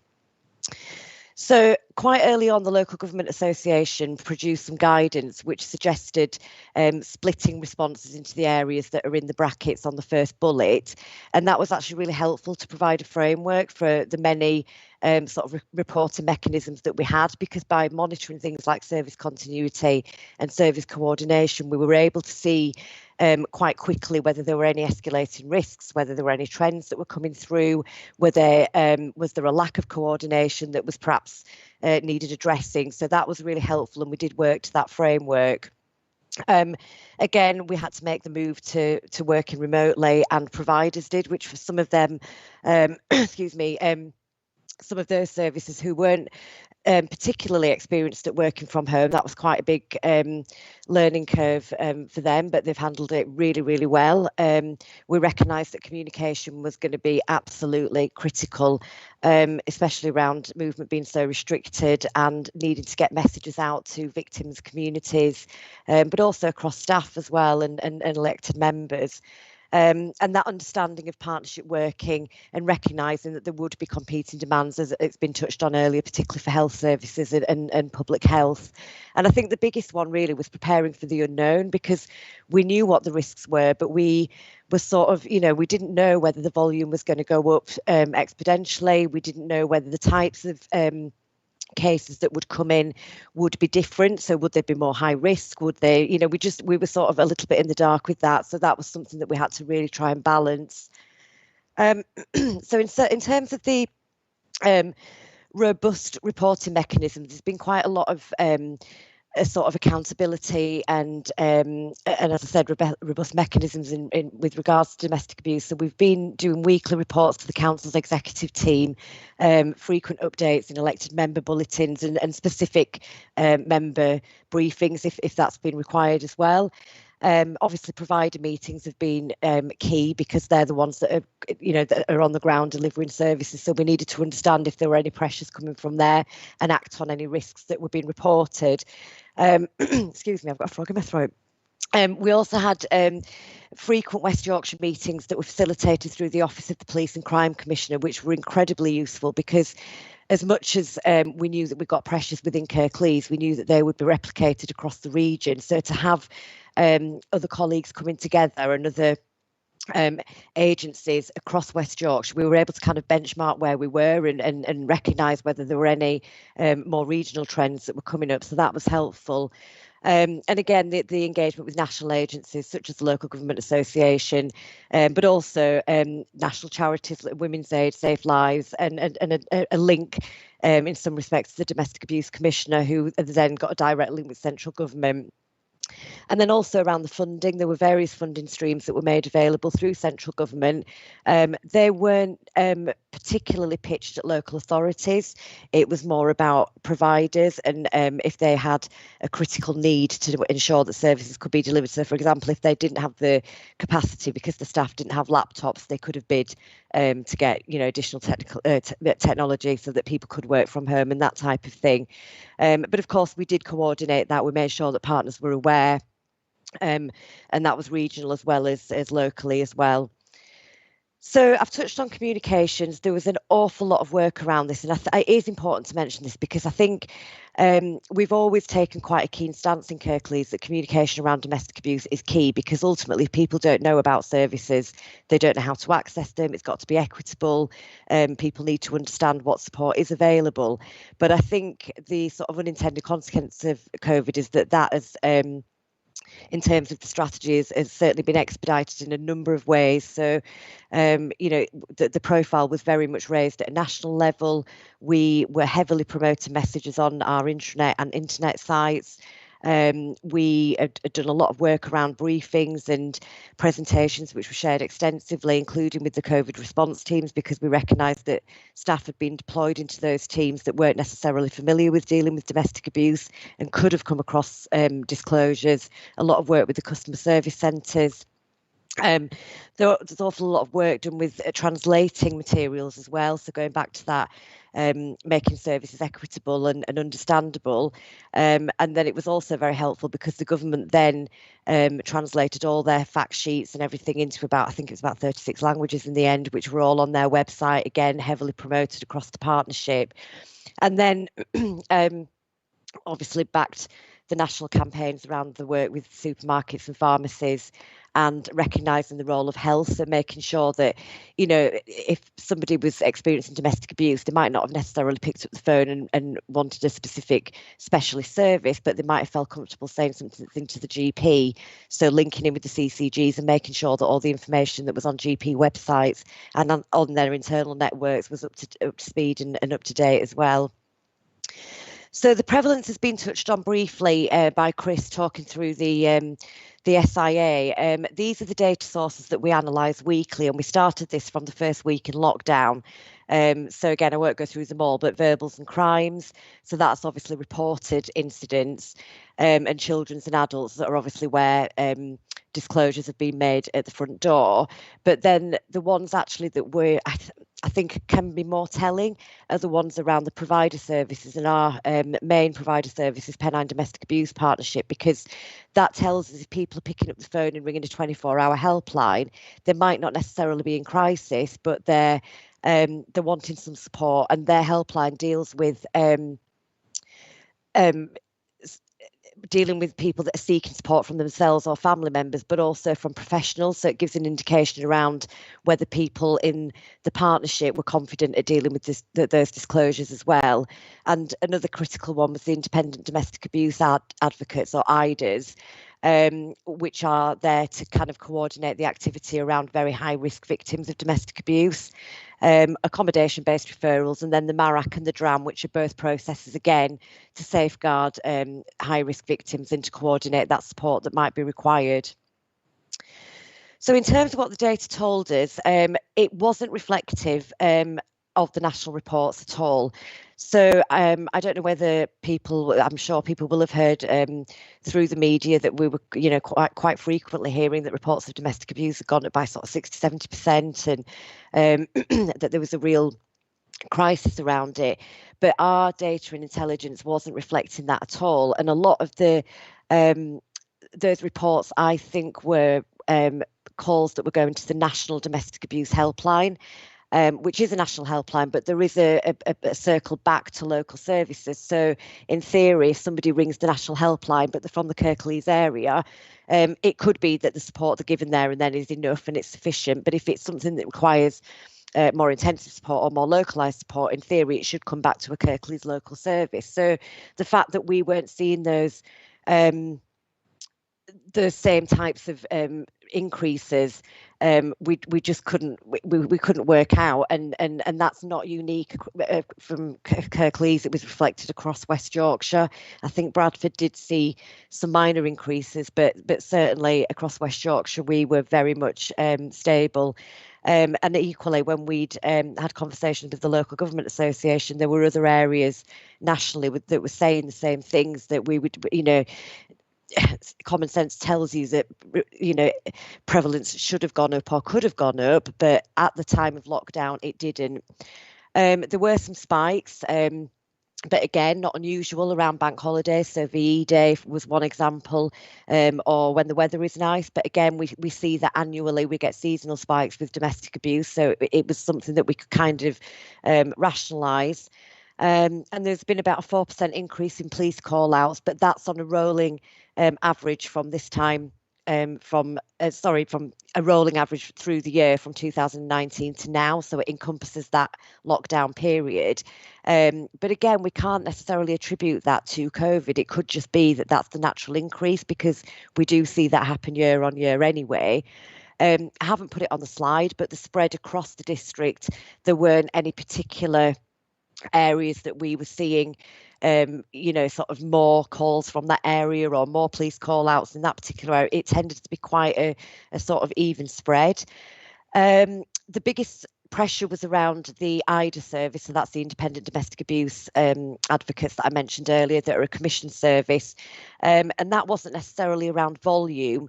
It was more that the cases that they were dealing with, they were finding that people needed more intensive support, and it wasn't necessarily just around the fact that they were dealing with domestic abuse, but there were other issues that they were dealing with as well. So they might have been worried about employment. They were signposting and doing that coordination work at a bigger level, so it was taking longer to get through some of those caseloads. And because it's quite a critical service, we did actually agree to fund 2 additional IDAs, again, which I'll come on to a little bit later. We did think that when lockdown eased, that we would see a huge surge or a potential surge. So we did put extra measures in. The police deployed extra officers. We paid for additional overtime hours for the IDAs to go out in the police cars, which is an initiative that we've had for a while. But actually, again, it wasn't reflective of what we thought was going to happen. So it stayed stable. The positive that I will take from that, though, and I think it's shared across the partnership, is that we would have been seriously concerned if the reports had gone down, because that would have suggested that across the board people weren't ringing the police when they were in crisis, or people weren't ringing a helpline, or they weren't accessing services through the GPs. So the fact that they have stayed stable and actually gone up a little bit suggests that people have managed to get access where they've needed it. And so for me, that's a little bit of assurance. Obviously, we'll never know the bits that we don't know, that we're behind hidden doors, and we don't know, but we can only go on the data that we've got and the intelligence that we've got throughout that period. So, excuse me, and some of the key reflections, again, I'm conscious of time, so I won't go through these bullet by bullet, but I think certainly in terms of positives, the sort of dynamic and rapid response of partners pulling together has been incredible. It's been touched on already that domestic abuse, as are a lot of the sort of community safety type issues, are huge agendas. And as a council, we couldn't deal with that ourselves. We need the strength of the partnership to be able to pull together to make sure that the cogs are all turning, that the mechanisms are in place, that the support services are in place, and that we're honest with each other when there are pressures that have been reported. The virtual platforms have worked well to ensure business continuity. So we have things like the MARAC and the DRAM, the multi-agency risk assessment conferences and the daily risk assessment management meetings, where we look at high-risk cases daily, moved onto virtual platforms. So it's meant that we've still been able to provide the same safeguards and advice to victims that have experienced high-risk abuse. And again, the campaigns, I think, were really positive. I think some of the areas that we've been a little bit frustrated with are around the short-term funding arrangements from central government. Quite often they will release sort of documents around funding that's coming available, but you will quite often get 2 to 3 weeks to get bids together. And throughout the COVID, the actual spend requirements were very, very quick. So, in some cases it was 3 to 6 months. So when you're talking about trying to plan, an overall service continuity, that was a little bit flawed, I think. But we are hoping that domestic abuse, given the climate that we're in now, if restrictions start to become tighter as we're seeing, then we will likely go back to the weekly monitoring again, because it just gives an assurance that we can keep in contact and know what's going on across the partnership.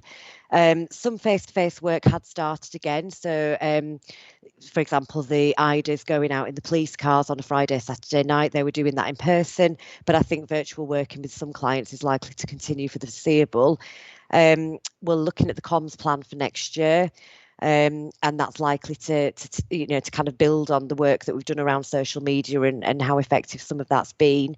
We'll be reviewing the contract for the IDA and looking at the learning around some of the child and service user information that's come out through COVID. There's been quite a bit of research done around the children or child experience of living in households with domestic abuse throughout that period, through the NSPCC and Barnardo's. I think in Kirklees we're very good at looking upstream and looking at that research and what it tells us. So that was something that will certainly continue. And then equally build on the profile that we've seen in the media and nationally, because I think, having the pandemic has put the spotlight onto domestic abuse and at a national level as well. That's compounded by the fact that the domestic abuse bill will be coming in next April. We think it will be enacted. So we're at a point where there's a lot of interest both from central government, and I think there's things that have been put in place to strengthen the offer. So I think we need to capitalise on that. And make sure that that's factored into some of the things that we need to do with the wider strategy going forward. So I'm just going to come out of that and just stop sharing for a minute, because I'm just conscious that I've shared a paper there were some areas that I didn't want to put too much detail in, just because I knew that I'd be covering it sort of within the presentation. But I think one of the main things to mention, in a similar way to the partnership plan, is that our domestic abuse strategy for 2019 to 21 was signed off last year, and the action plans were just being written up when COVID hit. So we're now at a point where we've got a domestic abuse strategic partnership meeting on Tuesday, and that will be followed, we think, by a specific workshop to refresh the action plan, the detailed action plan that sits beneath the strategy, because it will need realigning, given that some things have been speeded up through COVID and other things have been stalled. And that kind of links into some of the things that we've not been able to do like we would have hoped around some of the place-based working, particularly where it would have relied on huge amounts of face-to-face community engagement. So we're having to think creatively now about how we can still get some of that off the ground, but equally thinking about some of the, like I said, the learning and the best practice that's coming out around other models that we might be able to look at and see whether it'd be something that we could adapt in Kirklees. And there's certainly been a little bit of an appetite for some of those initiatives from the place-based working groups that I've been attending recently. And just finally, I guess that in terms of the priorities, I think for us, I think the action plan and getting that refreshed is certainly a priority. But I think going into the next couple of months, we have to make sure, we may have to go back to the position that we were in and almost replicate the response that we've done around that service continuity, identifying gaps, that continual monitoring of information and intelligence.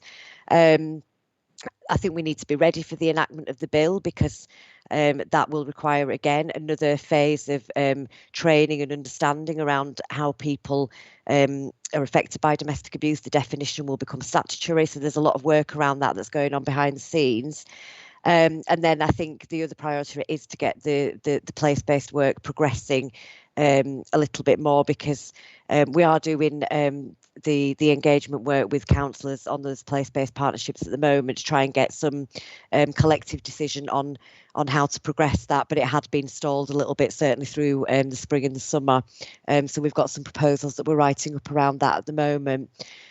So I'm just conscious that I've probably spoken about quite a lot there. So do you want me to finish there, Chair? Yes, thank you. Yes. Any questions, please, for Alexa? Councillor Uppal.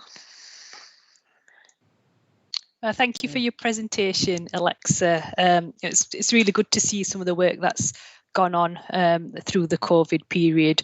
And I know I had some concerns at the time when I spoke to Councillor Patterson, and she reassured me really in terms of the regular data collection that you were doing, and make sure that was going on with partners. So that's good to hear, especially at a time when a lot of people were at home. So we were obviously concerned about people being at home more than they regular are, and the impacts of abuse. I just wanted to ask about the, you mentioned obviously the 4% increase. I think you said, I'm sorry, I didn't catch absolutely everything, but there was a point when my microphone went out, but I think you said, sorry, speakerphone, you didn't think that was down to underreporting, because you thought if that was the case, we might see a more of a reduction in police call outs. Was that correct? Yeah, I mean, it's a really difficult one to gauge, and I think the problem, you could argue it both ways, and I think there's always different interpretations around domestic abuse data, because we always go back to that, if more people report, the numbers go up, so it looks like it's significant, there's more prevalence, it's happening more. But equally, if it goes down, that's more concerning, because it's sort of suggesting that people don't have the confidence or the knowledge or don't know how to access services.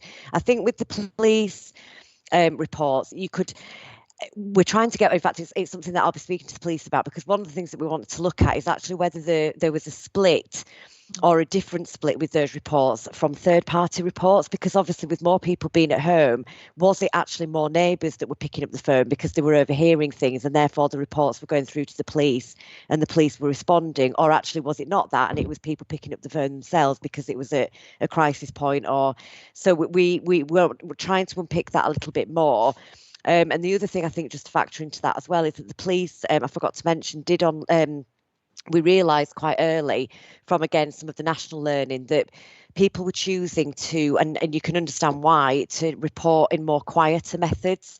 So rather than picking up the phone, they were utilising web chats. They were, using the media, so sort of websites and things like that a bit more. So in direct response to that, the police created an online reporting form, which I think only anticipated would be for a certain period, but actually the uptake on that has been really good. So we're going to continue doing that. And equally, Pennine Domestic Abuse Partnership, we worked with them so that they could then create a web chat function so that people could do it quietly. So I think with some of the police reports, I think there's probably a bit more drilling down in terms of, because for me, if it's a third party report, that's still important because somebody's reported it, but it's not necessarily that person. Yeah. But the 4% is, I would say it's more or less around average. We tend to see usually year on year, it can be anywhere, and I am throwing figures a little bit, but some years it's been as high as 9-10%. Right. Other years it's been a little bit lower than that. So I would say at the moment it's kind of in the middle of that total, and we can't honestly say that that's because of the pandemic. It could just be that naturally every year reports tend to go up. Okay, I just that's really useful. I'll be quick, Chair. It'd be useful to know about repeat calls as well, so to try to understand some of the complexity of the situation. I mean, whether it happens once or 100 times, you know, it shouldn't happen at all. But I think that's something we're trying to understand in our ward as well, because our levels of domestic abuse, or the recorded levels, are quite high compared to some of the wards. So I don't know if that sort of information can even be collected or is, but it'd be useful to know that. And then just more on the emergency side of things, I'm just wondering about the accommodation support that is available really at that emergency end, and do we think we have enough appropriate accommodation at the moment in place? I like the fact that we're looking at a much wider approach in Kirklees, so I think that's a really good thing overall, but it'd just be useful to know that about the accommodation locally. Thank you. Yeah, thanks, Councillor. So in terms of the repeats, yes, we can get that information that is broken down. Again, the repeat rates across West Yorkshire, both for suspect and victims, have been around the 30 to 40% mark for I would say probably the last two to 3 years. It's we know it's an issue that needs tackling. There's a number of ways that we've been thinking about trying to do some of that, because obviously that involves changing behaviours around perpetrators. It involves changing behaviour around young people and how they view acceptable relationships, all that type of thing, because obviously that will affect. That's not, those repeat rates won't necessarily just be same-sex male on female. It could be adolescent against a parent, you know, it could be all those different facets of domestic abuse. So we do get the repeat rates, and we also get the repeats into MARAC and the DRAM, so we do look at those and they are considered. In terms of the, and sorry, that issue will link into the action plan that I mentioned earlier about the revision of that, because that will likely be one of the outcomes that we need to look at about whether those rates are coming down. I think the thing about accommodation, again, in Kirklees, we're very fortunate that we've always had quite a good stock of accommodation and very strong refuge accommodation. We're well linked into Women's Aid, who provide, and Refuge, who provide the national accommodation-based services, because of course people from Kirklees might not necessarily want to stay in Kirklees. They might feel safer if they moved out of area, and equally we will take people in that need to move in from a different area if we've got the space. I think interestingly that when the government were thinking that there was going to be a huge issue, not just around the number of beds that might be needed, but also around that blockage of people being able to move on, because there were restrictions obviously around housing and choose and move and all that kind of thing, that they did set up a scheme where you could access additional emergency accommodation through a website that there were various hotels there that had opened up specifically for that reason, and we never had to use that. We had a strong partnership with housing, but we managed that. So I think again, through the data that we collect, if we were aware that bed space was becoming problematic, then we would treat that as a risk, and it would be looked at as an issue through the partnership. Okay, thank you. Councillor Marchington.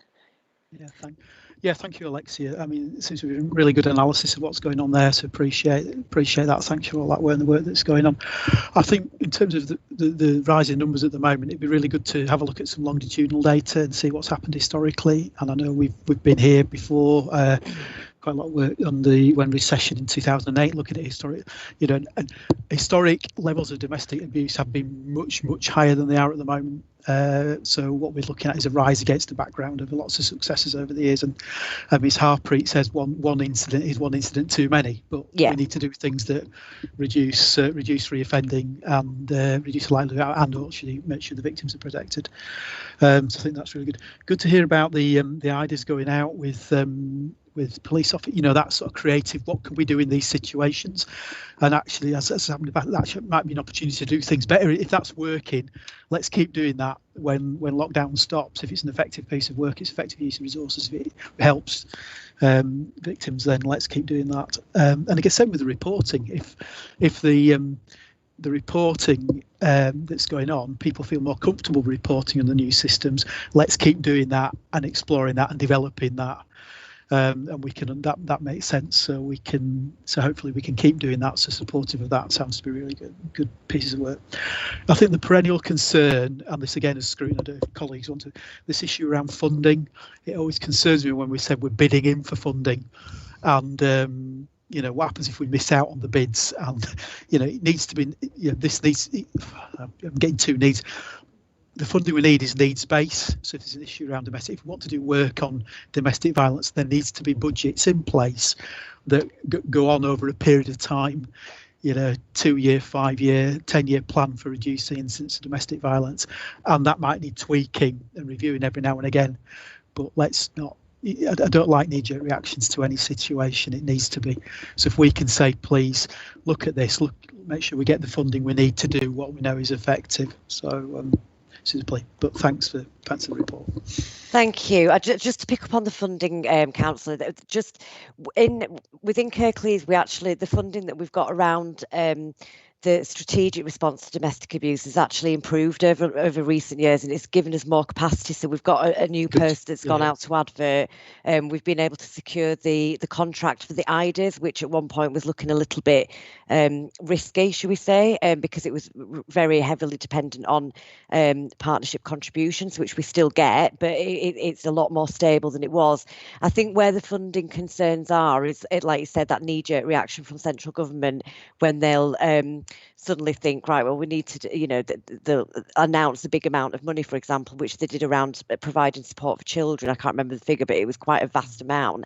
And actually, when you drill down into it, nobody could access it because it had already been committed to their own agencies, which is still positive because it was going to places like Bernardo's. But it sounded in the media like it was a big amount of money that councils would be able to act, and actually it was misreported. So I think we've got to be, we're certainly mindful as a partnership that we really, really do read the detail in it, because we have been successful over the years at getting you know, sometimes 2-year funding to do projects across West Yorkshire. We're working with the Violence Reduction Unit to see whether there's any work we could do with them amounts around research and young children and young people. So I think we know that that short-term level of funding doesn't work, but I think from a council perspective, we're relatively stable in terms of committed funding and people recognising that it's an agenda that's needed some additional resource. And yeah, I absolutely agree. If things are working and we know they're working, then we'll continue to do that. And the funding is there for those IDVAs to go out in the IDAs to go out in the cars. We'll be factoring that into the main contract, hopefully as of next year. So it was done this year as a bit of a variation, but from next year, hopefully we'll be able to get that tied in so that it's part of the main contract as well. Good, thank you. Okay, thank you. Councillor Salmon, did you have any questions that you wish to raise? Oh. Sorry, I mean, Councillor Marchington touched on the resources. I was going to ask about the resources, really. You know, it's a completed service, and yeah. Okay, thanks. It might be as well good if things are coming in fast and need to be responded to fast. If we had a plan whereby if we knew there was some funding, we would like to do this project. So we sort of had ideas already there in a plan that and that would help us move quickly going forward, because sometimes these things do happen, don't they? You mentioned in your report about coming back to scrutiny on the place-based working money, and yes, I think so. We're now in the second year of this money being available, and it still hasn't been used, and it does seem a great shame that we're not further along in that than we are, because the money is there to help people, and it does seem to be taking an age for it to be used. Okay. If nobody has any more points, then I think we've got repeat reports, repeat reoffending, effective use of resources, carrying on with things that have been working, and also looking at a plan for any projects that we might miss to do if there's any funding comes available, and your place-based working money. Yeah, that's great. Thank you. Plan for that, please. Yeah, no, absolutely. And I think with the place-based stuff as well, I think the other thing to recognise is that it is moving. It's just we found out, I think it was probably this time last year, that we'd got that that fund had been committed. So we'd started work probably around February time. So it probably seems longer, but actually we've got some really good ideas and we've just had to pull back on them, so it's just meant that we've had to go a bit back to the drawing board. But just to clarify, but in terms of that readiness of when funding might become available, we're actually working on that with colleagues across West Yorkshire, because quite often they encourage cross-border bids. So we're doing things around needs assessment. Where are the gaps? What could we be ready for if we become aware, so that we can get things in quickly. So thank you. Good. Okay, thank you ever so much for your time. Thank you.